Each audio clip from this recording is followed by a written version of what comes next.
ये है इंडिया का टोटल आबादी 142 करोड़। इनकम के बेस में इसको अगर डिवाइडेड किया जाए तो 3 श्रेणी आता है, जिसमें अपर क्लास सबसे ऊपर, देन मिडिल एंड लोअर। लेकिन अपर क्लास बहुत ही कम, मिडिल क्लास मिडिल में ही है। लेकिन इस मिडिल क्लास में से ओरिजिनल मिडिल क्लास कौन है?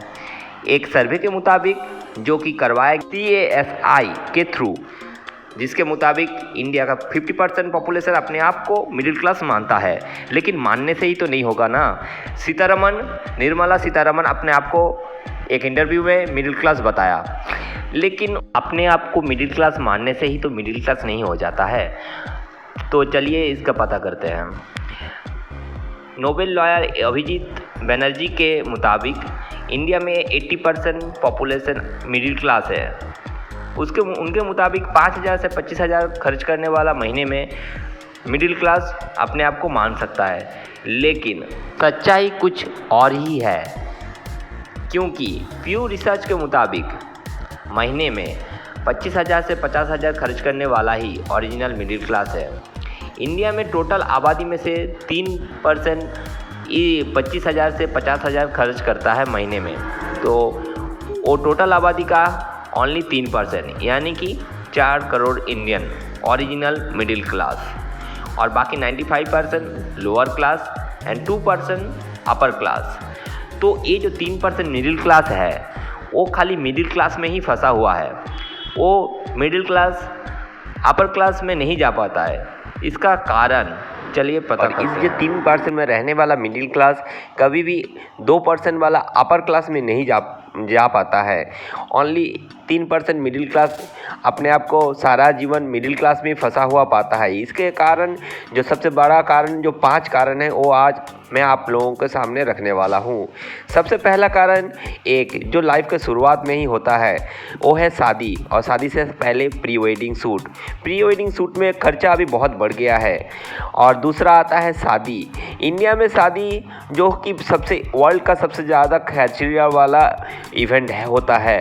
लाइफ में जो भी जितना भी कमाता है उसका कमाई का 6 साल, यानी कि शादी करने के टाइम पे अगला 6 साल का कमाई वो शादी में ही उड़ा देता है, एक दिन का खर्चे में।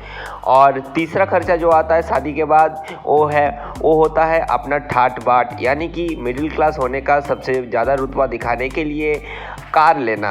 और कार लेते ही उसके ऊपर बोझ बढ़ जाता है अगला 10 साल का EMI, और या फिर 5 साल का EMI।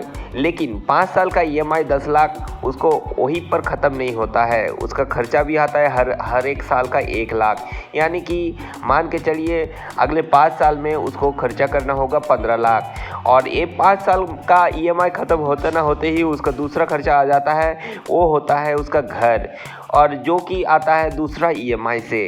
और इस घर का जो EMI होता है वो लंबा ही होता है, क्योंकि शहर में एक फ्लैट का कीमत 30 लाख से 50 लाख होता है। और ये जो EMI होता है वो अगला उसका 20 साल ले लेता है। और कार और घर का EMI मिला के उसका टोटल जो लाइफ का वो 35 इयर्स चला जाता है, यानी कि अभी उसका उम्र हो गया है 60, और रिटायरमेंट का टाइम आ गया।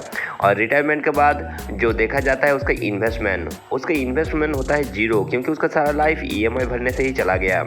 क्योंकि एक मिडिल क्लास का मेंटलिटी के हिसाब से वो इन्वेस्टमेंट करता है FD में या फिर पॉलिसी में, लाइफ इंश्योरेंस में, और जिसका रिटर्न बहुत ही कम होता है।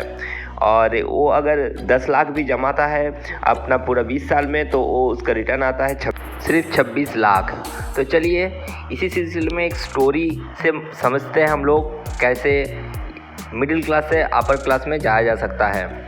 तो 2 दोस्त था जो एक साथ ग्रेजुएट हुआ, एक साथ लाइफ स्टार्ट किया, और इत्तेफाक से दोनों ही सेम बाइक चलाता था और सेम सैलरी में उन लोगों का ज्वाइनिंग हुआ।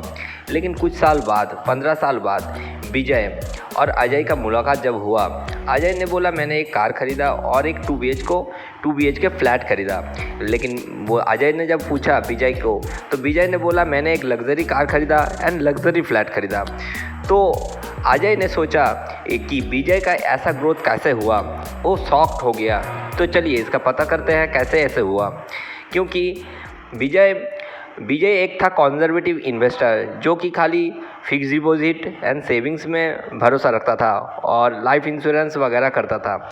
लेकिन अजय ज़्यादातर इन्वेस्टमेंट उसका equity market, equity bond, gold, share market में किया गया था, जिसके चलते उसको रिटर्न भी ऐसे मिला लगभग 25% सालाना। और बॉन्ड, फिक्स डिपॉजिट और सेविंग से सिर्फ 5% आ सकता है। तो उसने पहला शुरुआत से ही उसने फोकस किया अपना सेविंग्स में, जिसका रिटर्न भी उसको ऐसे मिला। और उसी रिटर्न के नतीजा है उसका luxury car and luxury lifestyle. तो हम लोग न्यू जनरेशन सबसे ज़्यादा बड़ा गलती यही करता है, सेविंग्स का प्रोसेस में गलती करता है। और